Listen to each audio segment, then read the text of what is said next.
시청자 여러분 안녕하십니까? 헬로티비 뉴스입니다. 네, 첫 소식입니다. 부천시가 자원순환센터, 이른바 대장동 소각장을 광역이 아닌 단독시설로 추진하기로 사실상 결정했습니다. 네, 이 소식 취재 중인 기자 화상으로 연결해 보겠습니다. 이정아 기자.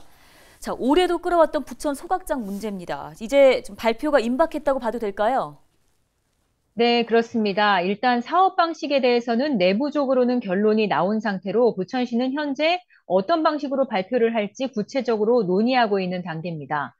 부천시는 2년여 동안 지역사회에서 크게 논란이 됐던 광역화 방안을 백지화하는 한편 쓰레기 발생지 처리 원칙에 따라 부천만의 시설로 건립할 것으로 보입니다. 민선 8기 들어서 인천과 서울 강서구 쓰레기를 함께 처리하는 광역화 대신 단독시설로 증설하는 방식에 더 무게가 쏠렸었는데요. 장기간 내부 논의를 거듭한 끝에 결국 주민들의 뜻을 거스르는 광역화가 아닌 단독시설 쪽으로 가닥을 잡은 겁니다. 네, 오랜 기간 표류했던 이 사업의 방향은 어느 정도 가닥을 잡은 것으로 보이는데 규모나 위치는 그러면 어떻게 될까요? 네, 부천 대장동 소각장은 원래 하루 300톤 쓰레기를 처리할 수 있는 규모지만 현재는 200톤 정도만을 소각할 수 있습니다. 내부 연한이 훌쩍 지나면서 시설이 상당히 노후됐기 때문인데요. 민선 7기 시절 광역 소각장에 대한 사업 계획이 처음 나왔을 당시에 이 신규 소각장의 규모는 현재의 3배 정도인 900톤급의 대규모 소각장이었는데 단독시설로 건립을 할 경우에는 하루 처리량 500톤 정도가 될 예정입니다.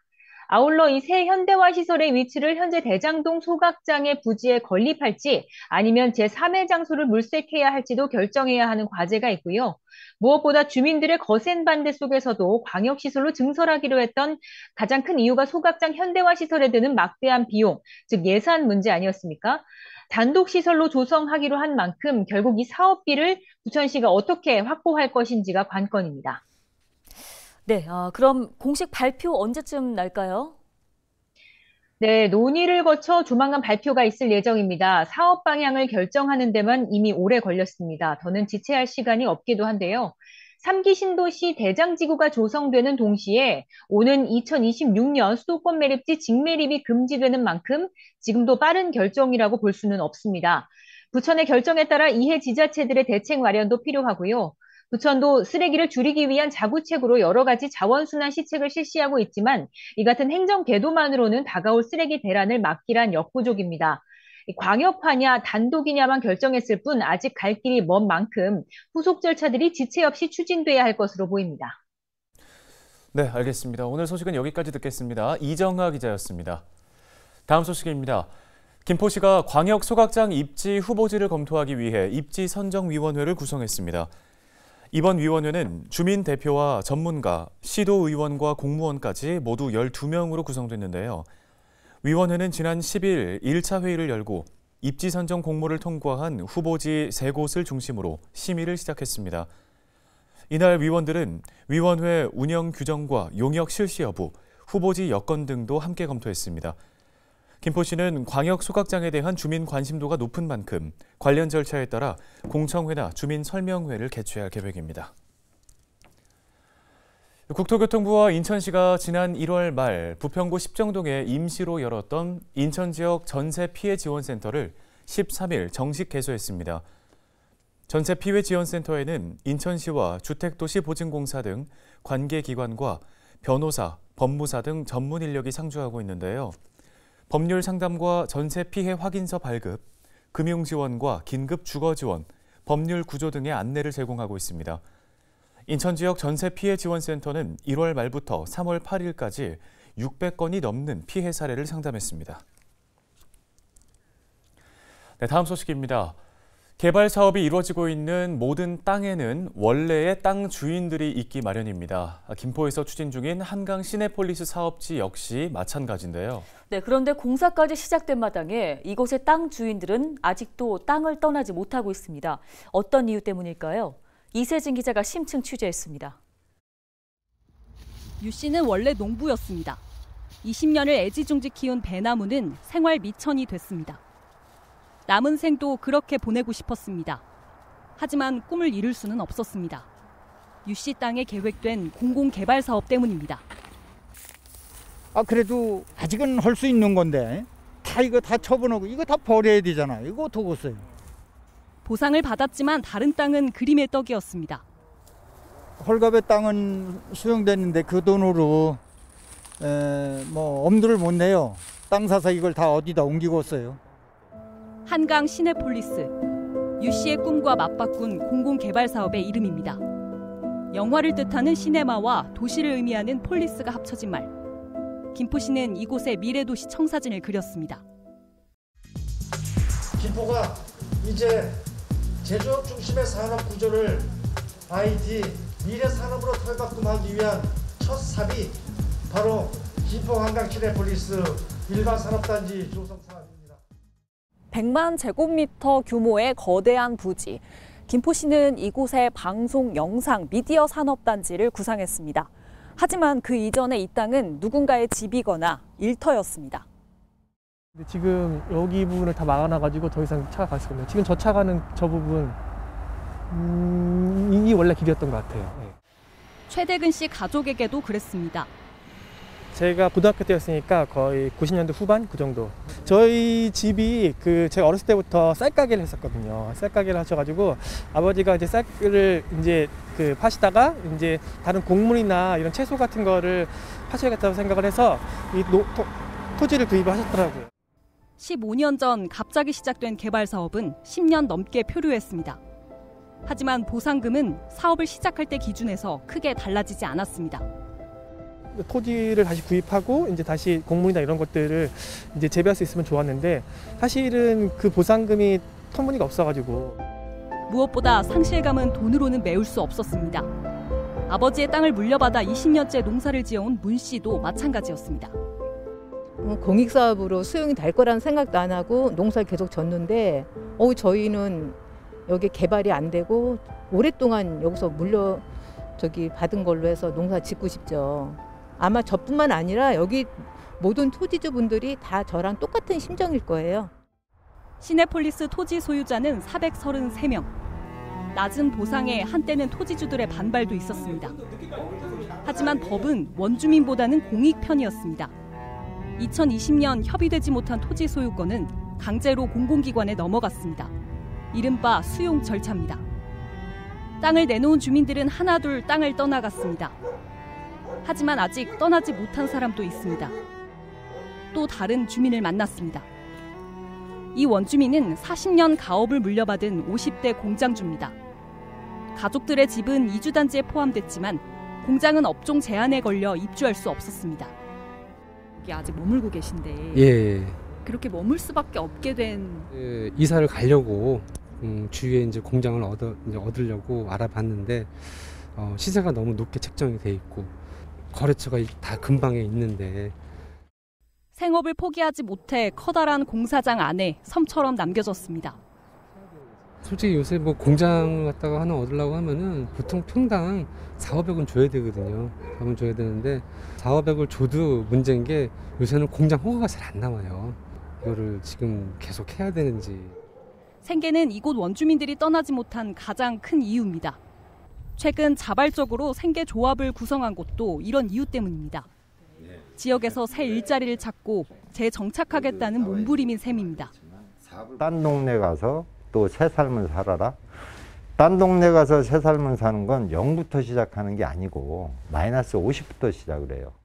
조합은 시행사와 협의해 개발 과정에서 발생한 일자리 사업에 우선 참여할 수 있는 방법을 모색합니다. 어떤 구체적인 어떤 건물에서 어떻게 사업을 할 수 있고 어떻게 할 수 있는지를 그건 이제 조금 더 숙제로 남아 있는 것 같고 최대한 여기서 삶의 대부분을 보내신 분들이 다시 또 돌아오셔서 여기서 또 남은 인생을 보내시면서 이렇게 살 수 있다라는 부분에 있어가지고는 굉장히 좋은 기회라고 생각하고 있습니다. 조합의 활동 근거는 법에서도 찾아볼 수 있습니다. 문제는 대상 범위가 매우 제한적이라는 겁니다. 거주하고 있는 이라는 대목에 포함될 수 없는 원주민이 대부분입니다. 토지주가 400명이 좀 넘고요. 세입자까지 포함을 하면 약 1,000명 돼요. 근데 그중에 원주민이란 법에 적용을 시키면 40명밖에 안 돼요. 주소지가 여기 없고 요 옆에 있거나 딴 도시에 있거든요. 공장은 여기서 운영하면서. 생활 대책 대상자라는 말이 없다면 똑같은 땅 주인이어도 혜택에서는 제외될 수 있다는 얘기입니다.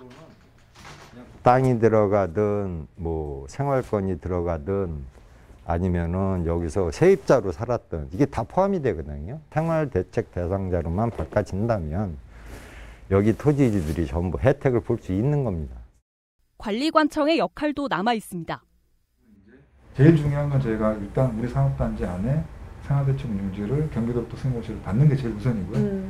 그 다음에 그게 전제로 이제 조합과 저희가 또 시 또 시의원님들한테 찾아뵙고 설명을 드려서 조례가 태우는 작업. 한강 시내폴리스 개발 사업은 내년 완공을 앞두고 있습니다.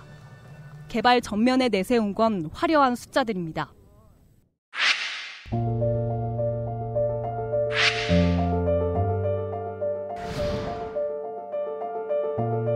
반면 개발의 이면에는 초라한 숫자가 새겨집니다. 한강 시내폴리스 생계조합원 108명. 마지막까지 남은 원주민들은 살기 위해 이 땅을 떠나지 못하고 있습니다. 헬로티비 뉴스 이세진입니다.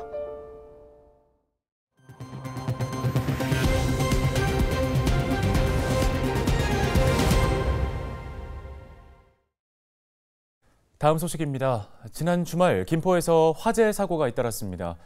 11일 오전 8시 20분쯤 김포 감정동의 한 아파트에서 불이 나 노모와 아들이 숨진 채 발견됐는데요. 경찰은 이들 중 노모의 경우 사망한 지 수일이 지난 것으로 판단하고 정확한 화재 원인과 사망 원인을 조사하고 있습니다. 앞서 10일 밤 10시 10분쯤에는 양촌읍에 있는 폐차장에서 불이 나 1시간 만에 꺼졌습니다. 이 사고로 인한 인명피해는 없었지만 폐차장에 있던 중고 차량 12대가 불에 탔습니다. 지난 12일 오후 4시쯤 부천 상동의 한 교회 지하 1층 기도실에서 불이 나 20분 만에 꺼졌습니다. 이 불로 건물 내부에 있던 60여 명이 대피하고 기도실 내부가 불에 타거나 그을렸는데요. 경찰과 소방당국은 지하 1층에서 전기적 요인으로 인한 화재가 발생한 것으로 보고 추가 조사를 이어가고 있습니다. 인천 본부세관이 지난 100일간 밀수품 집중 단속을 통해 물품가액 2,500억 원 상당의 무역 범죄를 적발했습니다. 인천세관은 위조 물품의 품명을 거짓 신고해 밀수입한 행위와 허위 상업송장을 제출해 고가의 자동차 관세를 포탈한 행위, 안전 확인 없이 불법 의약품을 밀수입한 행위와 수입식품을 신고 없이 불법 반입한 행위 등 모두 91건을 적발했는데요. 적발 품목 중에는 차량, 기계용품의 물품가액이 1,290억 원으로 가장 많았고 자파와 농산물, 담배 등이 뒤를 이었습니다. 인천시가 4차 산업혁명의 핵심 기술인 블록체인에 기반한 디지털 경제 특구를 만들기로 했습니다. 인천시는 블록체인 허브 도시 인천 조성을 위한 4개년 마스터플랜 수립 연구 용역을 추진한다고 밝혔습니다. 블록체인 허브 도시 인천 조성은 유정복 시장의 공약 사업으로 4차 산업혁명의 핵심 기술인 블록체인 기술에 기반한 디지털 경제 특구 조성 등 세계 초인류 도시 인천 실현을 위한 핵심 과제 중의 하나입니다. 이를 위해 시는 4개년간 단계별 구체적인 실행 전략을 도출해 인천시 블록체인 산업의 발전 방안을 마련하고 장기적으로 블록체인 허브 도시 조성 전략을 수립하기 위해 연구 용역을 진행하게 됩니다.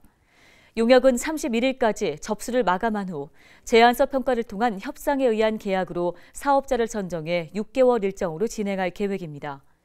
이후 내년부터 4년 동안 140여억 원을 들여 블록체인 산업 선도도시 구축에 나설 방침인데요. 또한 블록체인 칼리지 개설과 블록체인 기술 서밋 포럼 개최 등을 추진할 계획입니다. 부천시가 최근 보건복지부와 초고령사회에 대비한 노인 의료와 돌봄 정책에 대해서 논의했습니다. 이번 연담에는 조용익 부천시장과 이기일 보건복지부 제1차관, 정경실 정책기획관, 방석배 통합돌봄추진단장이 참석했습니다. 이기일 차관은 이 자리에서 초고령 사회에 대비해 노인 돌봄 플랫폼 등 다양한 서비스를 구축하고 있다고 밝혔습니다. 이에 대해 조용익 시장은 지자체 차원의 모범적 노인 돌봄 모형을 만들겠다며 법적 기반과 예산 지원이 필요하다고 강조했습니다. 뉴스 마칩니다. 고맙습니다.